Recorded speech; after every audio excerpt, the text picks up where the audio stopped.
দারুল দেওবন্দের সফরে যে গেলাম আমি মাস দেড়েক আগে, সেখানে গিয়ে দেখলাম দারুল দেওবন্দের অফিস কক্ষের মধ্যে একটা জিনিস সবুজ রুমাল দিয়ে ঢাকা আছে। রুমালটা উঠালাম, উপরে লেখা আছে সেখানে যে আল্লাহ নবী সাল্লাল্লাহু আলাইহি ওয়াসাল্লাম যে রুমালটা ব্যবহার করতেন সেই রুমালের একটা অংশ নবীর জুব্বার একটা অংশ কেটে সেটা দিয়ে রুমাল তৈরি করে তৎকালীন ওসমানী খলিফা দারুল দেওবন্দে উপহার হিসেবে পাঠিয়েছিল। কেন? খেলাফত আন্দোলনের সময় এই হিন্দুস্তান থেকে তাদের পক্ষে জোর আওয়াজ উঠেছিল এবং এক সময় তুরস্ক যখন ক্রাইসিসে পড়ে গিয়েছিল, এই দারুল দেওবন্দের অধীনে বিপুল পরিমাণ অর্থ কালেকশন করে হাদিয়া হিসাবে তাদেরকে পাঠানো হয়েছিল। এতে খুশি হয়ে খলিফা আল্লাহ নবীর জুব্বা থেকে একটা কাপড়ের অংশ নিয়ে সেটা দিয়ে একটা চারকোনা বিশিষ্ট রুমাল তৈরি করে দারুল দেওবন্দে হাদিয়া পাঠিয়েছিলেন। আজও যদি দারুল দেওবন্দে যাওয়ার তৌফিক হয়, পুরনো গেটটা দিয়ে ঢুকবেন, হাতের ডান পাশে 2 তলায় অফিস পড়বে, অফিসে যাবেন, অফিসে ঢুকলেই দেখবেন সবুজ কাপড় দিয়ে একটা জিনিস ঢাকা আছে। কাপড়টা উঠাবেন, ইতিহাসও লেখা আছে, আর সেই পবিত্র সেই বরকতময় রুমালটা আপনার নজরে ভেসে উঠবে। তো নবীর একটা রুমাল, নবীর একটা দাড়ি, নবীর একটা চুল, নবীর একটা জামা কেউ যদি পায়, জানের বিনিময়ে হলেও সেটা রক্ষা করবে। আরে নবীর এক সাহাবী ছিলেন জাবের রাদিয়াল্লাহু আনহু, আল্লাহ নবী তার থেকে একটা উট কিনে নিয়েছিলেন। তারপর নবী বললেন তোমাকে দাম নিতে হবে, তিনি রাজি ছিলেন না, তো জোরাজোরি করে নবী তাকে পয়সা দিয়ে দিলেন।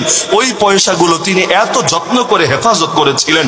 পরবর্তীতে যখন ওই ইয়াজিদের পাঠানো বাহিনী হাররার প্রান্তরে মুসলমানদেরকে হত্যা করে তাদেরকে পরাজিত করে মদিনার মধ্যে ব্যাপক গুম আর খুন চালালো, ওই সময়ও এক জালেম এসে তার কাছ থেকে পয়সাগুলো নিয়ে যেতে চাইলো। জাবের বললেন আমার সব নিয়ে যাও, আমাকে প্রয়োজনে কোরবান করে দাও, লেকিন আমি জিন্দা থাকতে নবীর এই স্মৃতি কিছুতেই হাতছাড়া করব না, এই বরকত আমি তোমাদের হাতে কিছুতেই তুলে দেব না।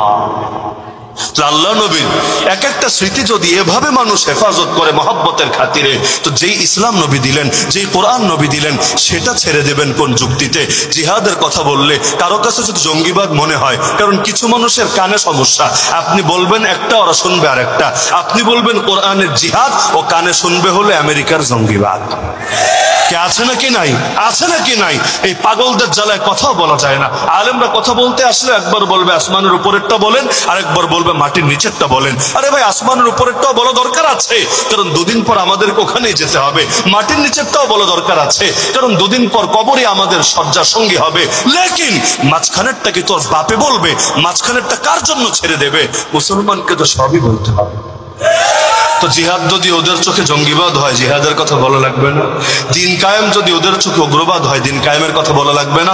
সবই বলতে হবে, কারণ আমার নবীর নামই মুহাম্মদ, আর মুহাম্মদ অর্থই হলো মান ইজতামাআত ফীহিল খিসালুল মাহমুদাতু কুল্লুহা, প্রশংসা করার উপযুক্ত যত গুণ আছে সবগুলো গুণ যার একার ভেতরে থাকে, আরে তাকেই আরবিতে মুহাম্মদ বলে। মুহাম্মদ তো নামের মধ্যেই তো সব আছে, যে তিনি এমন এক ব্যক্তিত্ব, জাহেরি গুণ, বাতিনি গুণ কোন একটাও কমতি নাই।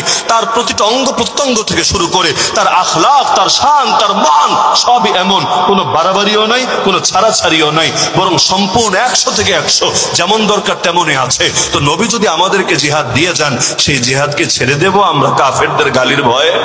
আমরা তো বলবো তোদের চোখে যদি জিহাদ জঙ্গিবাদ হয়, আরে আমরা জঙ্গিবাদী গালি খেতে রাজি, কিন্তু কোরআনের আয়াত ছাড়তে রাজি না। তোদের চোখে খেলাফত যদি মৌলবাদ হয়, আমরা মৌলবাদী গালি খেতে রাজি, কিন্তু আল্লাহ নবীর খেলাফত ছাড়তে রাজি না। তোদের চোখে ইকামতে দ্বীন যদি উগ্রবাদ হয়, আমরা উগ্রবাদী গালি খেতে রাজি, কিন্তু ইকামতে দ্বীনের ফরজ বিধান ছাড়তে রাজি না। আরে তোদের চোখে শাহাদাত যদি পাগলামি হয়, উন্মাদনা মনে হয়, আমরা তোদের কাছ থেকে পাগল গালি, উন্মাদ গালি খেতে রাজি, কিন্তু আল্লাহর দ্বীনের একটা বিধানও ছাড়তে রাজি না।